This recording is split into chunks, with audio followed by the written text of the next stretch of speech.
Late fall is the time of the year when many people clean up their garden beds in preparation for winter.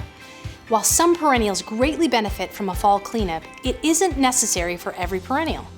Here are some great tips on those perennials we suggest you cut back versus those you leave up for seasonal interest.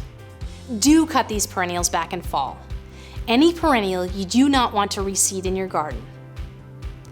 Any perennials with diseased foliage like powdery mildew, rust, or leaf spot. Cut all of the foliage down to the ground and dispose of it rather than putting it on your compost pile. Perennials that have heavy insect damage like slug-damaged hostas. Bugs may lay their eggs in the spent foliage of their favorite plants, so by cleaning it out of the garden in the fall, you're limiting pest issues the following year. Do not cut these perennials back in fall. Evergreen or semi-evergreen perennials. Perennials with woody or hollow stems. Perennials with winter interest.